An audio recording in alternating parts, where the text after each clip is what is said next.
ओ निराशा, ओ निराशा तू बता क्या चाहती है। ओ निराशा तू बता क्या चाहती है। मैं कठिन तूफान कितने झेल आया। ओ निराशा तू बता क्या चाहती है। मैं कठिन तूफान कितने झेल आया। मैं रुदन के पास हंस हंस खेल आया।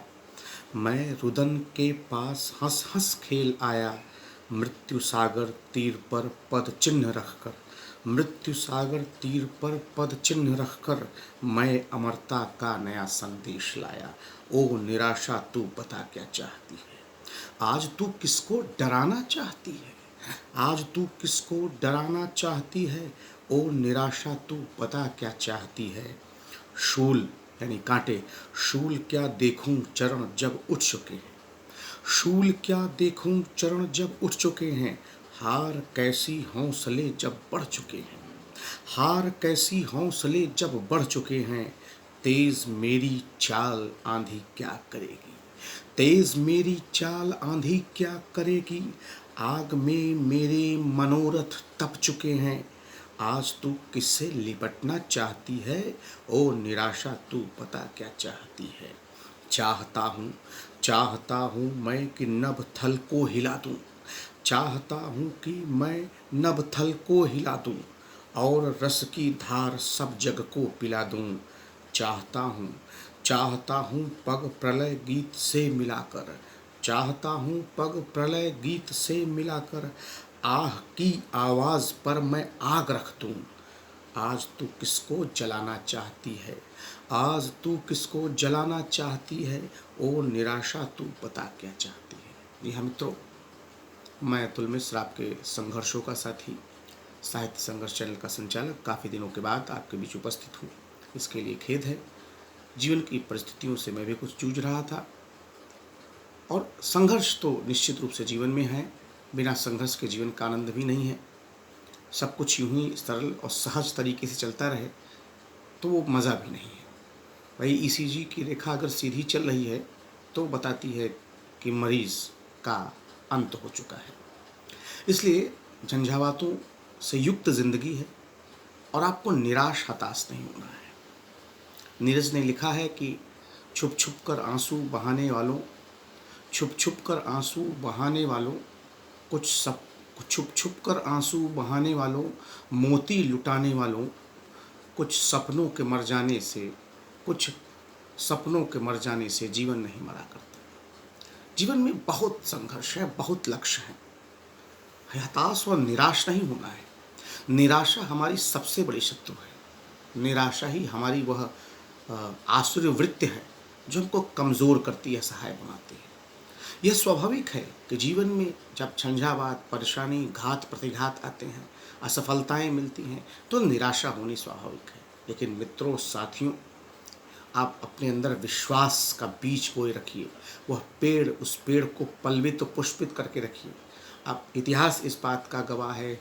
इस बात को आप पुराणों में जाकर के, इतिहास में जाकर के देख सकते हैं कि अत्यंत असफलताओं से निकलकर व्यक्ति निखरा है, आया है तो प्रचंड होकर के सामने आया है। जब आकाश में बादल सूर्य को ढक लेते हैं तो ज़रूर कुछ समय के लगता है कि सूर्य की जो आभा है वो शांत हो गई है। लेकिन जल्दी ही सूर्य अपने प्रकाश से, अपनी तीव्रता से उन बादलों को छाट करके जब सामने आता है तो पूरी ताकत और प्रखरता से सामने आता है। कोयल भी काली होती है और कौया भी काला होता है, लेकिन जब बसंत ऋतु में कोयल पीक देती है, कू करती है, आवाज़ देती है, तो उसकी और कौए के बीच का अंतर पता चल जाता है। तो हताश नहीं होना है मित्र, निराश नहीं होना है। संघर्ष तो आएंगे ही जीवन में। दर्द है इसका मतलब है कि हम जिंदा हैं। परेशानी है इसका मतलब हम जूझ रहे हैं।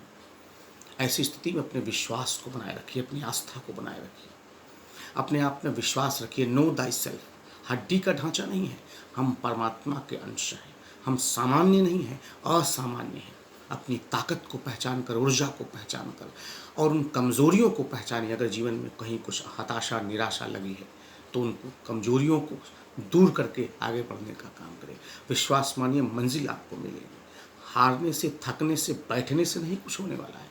अगर यूं ही बैठ जाएंगे, हार जाएंगे तो फिर निराशा का दबाव और बढ़ेगा, तनाव और बढ़ेगा। और जीवन है तो संघर्ष होगा, किसके सामने चुनौती नहीं। The post of prime minister is not a bed of roses. ऐसा नहीं है कि प्रधानमंत्री कोई बन गया है तो वह बहुत सरल और सहज जिंदगी बिता रहा होगा। जीवन में निश्चित रूप से संघर्ष है, और विद्यार्थी जीवन संघर्ष का ही जीवन है। जब तक सफलता न मिले तब तक आप चलते रहिए। जिस ओर जवानी चलती है उस ओर जमाना चलता है। रुकने से काम नहीं चलेगा। अपने लक्ष्य को पुनः निर्धारित करिए, उसका समाधान करिए और पूरी ताकत के साथ जुट जाइए। निराश नहीं होना है जीवन में। आप निराश हो तो ईश्वर को भी याद करें, क्योंकि जीवन में बहुत कुछ ऐसी चीज़ें हैं, बहुत सी ऐसी बातें हैं। जब कहते हैं ना कि जब दवा नहीं काम करती है तो दुआ काम करती है। तो मैं आपसे ये नहीं कह रहा हूँ कि आप दिन भर बैठ करके भजन करें, कीर्तन करें, लेकिन इतना ज़रूर कह रहा हूँ कि परमात्मा को विश्वास रखें। ईश्वर के घर में देर हो सकता है, अंधेर नहीं हो सकता है। आपकी योग्यता, आपकी क्षमता, आपकी मेहनत, आपका परिश्रम परमात्मा देख रहा है। अवश्य आपको मिलेगा कभी ना कभी। इसलिए एक निरंतर प्रयास करते रहे, संघर्ष करते रहे। किसने नहीं संघर्ष किया? सुभाष चंद्र बोस की रेखाओं को, हाथ की रेखाओं को उनकी माँ ने किसी ज्योतिषी को बचपन में दिखाया, तो उस ज्योतिषी ने कहा कि इनके हाथ में तो विद्या की रेखा ही नहीं है। सुभाष चंद्र बोस उसमें 8 से 10 साल के रहे होंगे। उनको बहुत अधिक क्रोध आया। घर से अंदर गए और एक चाकू लेकर के अपने दाएं हाथ की हथेली पर एक बड़ी सी रेखा उन्होंने खींच दी। कहा, ये रेखा हमारी जो है सफलता की रेखा है। हर व्यक्ति जीवन में संघर्ष किया है, और तनाव आएंगे मित्रों, बहुत लंबा है। सफल हो जाने के बाद, लक्ष्य की प्राप्ति हो जाने के बाद भी रुकना नहीं है। जीवन रुका तो मृत्यु है, जीवन चल रहा है तो जीवन है। इसलिए मित्रों, टूटना नहीं है, संघर्ष नहीं करना है। अंत में फिर से एक बार कि आज बादलों ने फिर साजिश की, आज बादलों ने फिर साजिश की, जहाँ मेरा घर है वहीं बारिश की। आज बादलों ने फिर साजिश की, जहाँ मेरा घर है वहीं बारिश की। अगर फलक को ज़िद है बिजलियाँ गिराने की, अगर फलक को ज़िद है बिजलियाँ गिराने की, तो हमने भी ठाना है वहीं आसिया बनाने की, तो हमने भी ठाना है वहीं आसिया बनाने की। मित्रों, चैनल पर आप नए हैं तो इसे लाइक करें, शेयर करें, सब्सक्राइब करें, अपने पॉजिटिव कमेंट्स दें, और मैं आपके बीच में पुनः एक बार पूरी ताकत के साथ जल्दी ही आपके साथ और चीज़ों के साथ जुड़ूंगा। धन्यवाद। मैं अतुल मिश्रा।